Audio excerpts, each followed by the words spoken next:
really kind introduction and your words.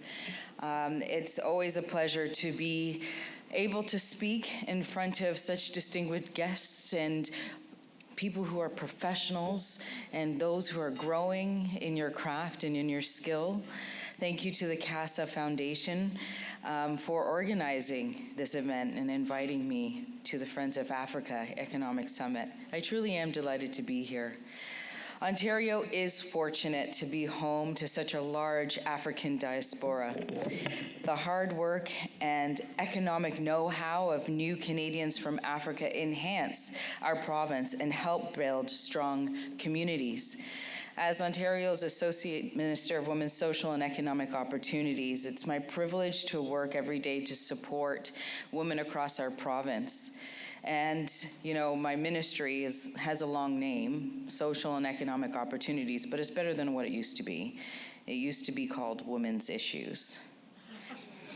Yes, and now my issues are my husband's issues, right?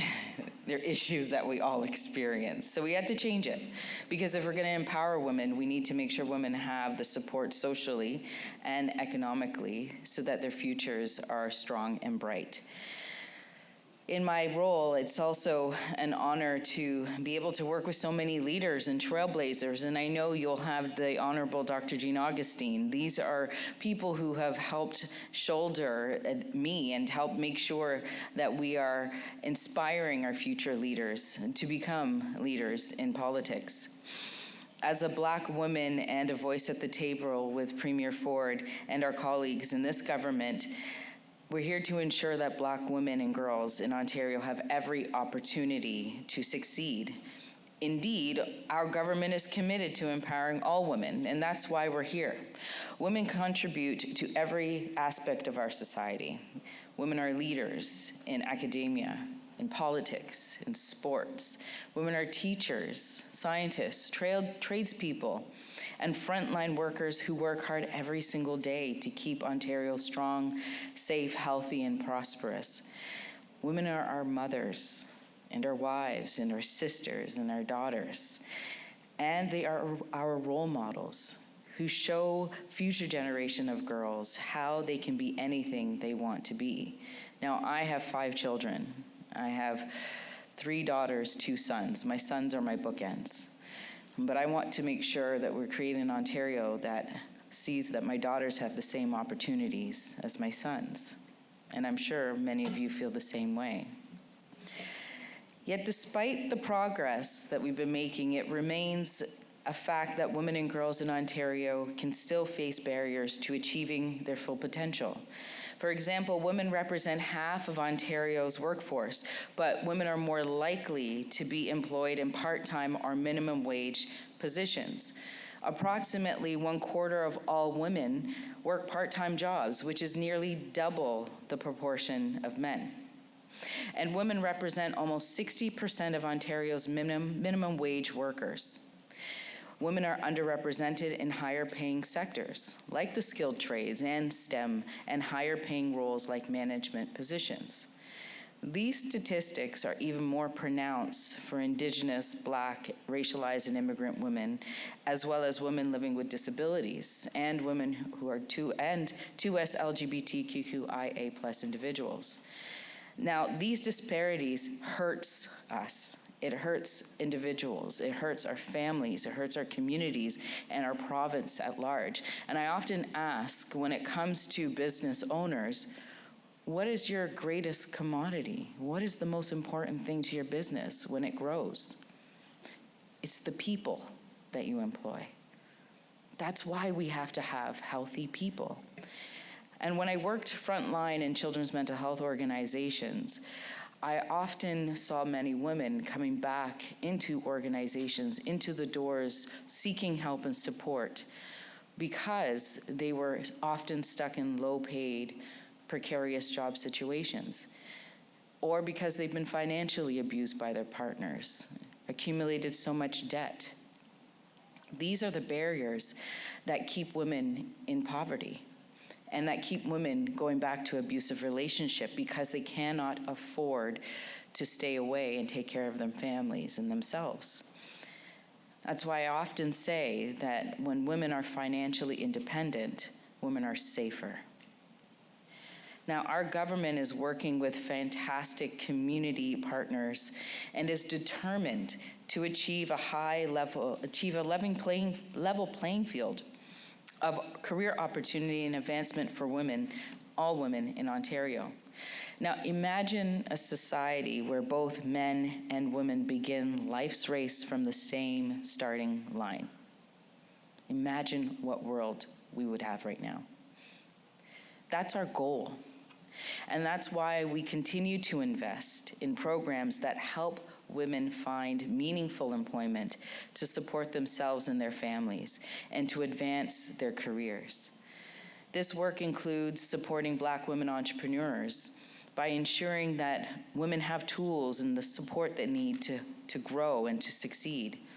And we're funding organizations across the province that help women get training and support to rebuild their careers and rebuild their lives. Now, I have 2 flagship programs. And 2 months ago, I announced that the expansion of the Women's Economic Security Program. And this program funds 25 community-based organizations and educational institutes across the province to deliver programs for low-income women, including entrepreneurship and information technology.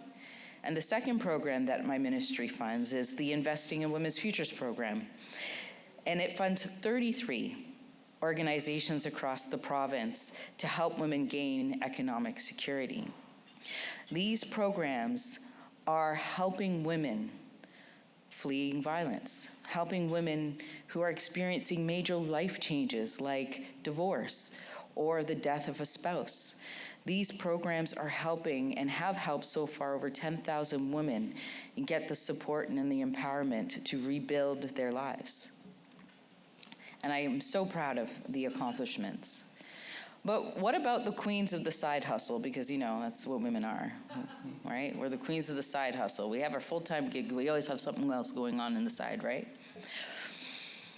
But the fact is, when it comes to women in entrepreneurship, women face more barriers to accessing financing and growing and supporting their businesses. And on average, women launch businesses with 53% less capital than men. Additionally, Black and Indigenous and other racialized women are more likely to be the majority owners of small businesses than other women.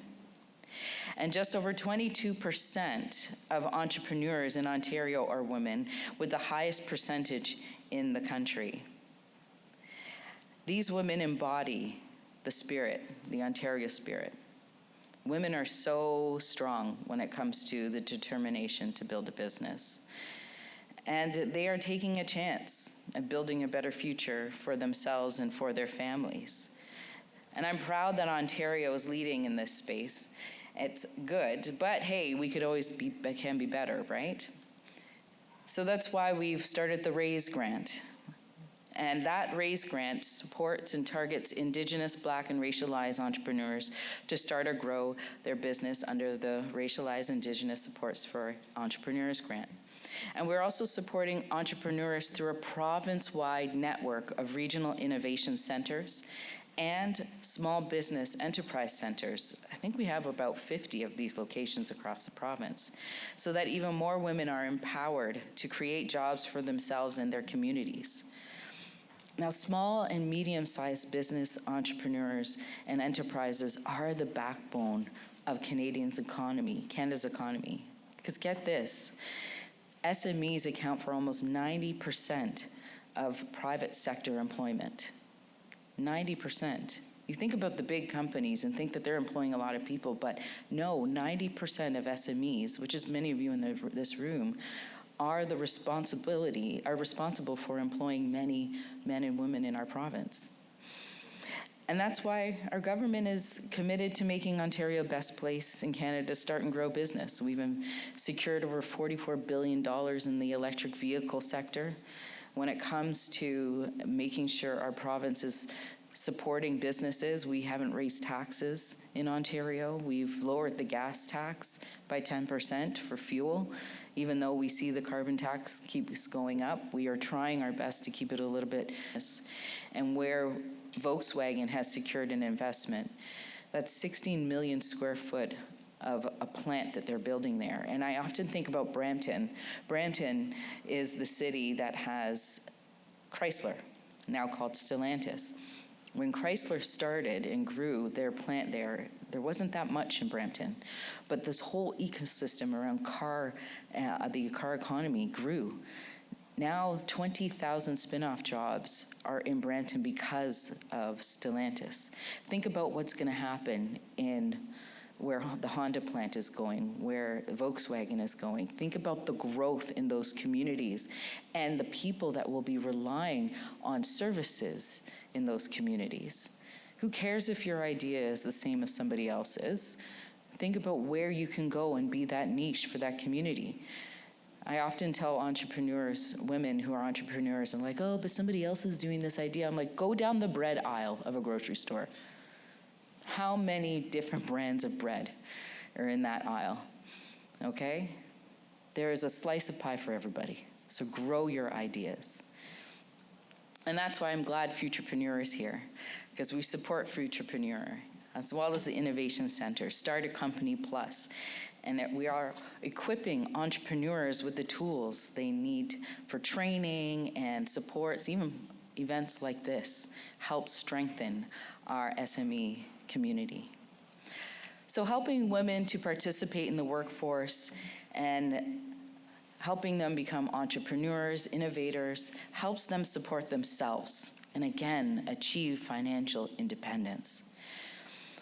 When women are financially independent, I can't stress it, it creates stronger families, stronger communities. Women are just feeling the best, are becoming the best part of themselves. And they can give that part of themselves to their kids. When I'm tired, when I'm exhausted, I'm not parenting well. And I was a parent to coach. But this is why, when you think about the compounded stress that women experience when they're trying to survive, right? This is why it's important that we give them the support they need. Our government will continue to support all women, entrepreneurs and women in sectors where we're underrepresented, to pursue their dreams and achieve their success, because it benefits their home, their communities, and our province. And I am confident that Black women will continue to play an increasing role in our economy, and in doing so help build a stronger Ontario. We are in the season of the matriarch, friends. Get ready. Because when women succeed, Ontario succeeds. Thank you so much, and have a wonderful afternoon.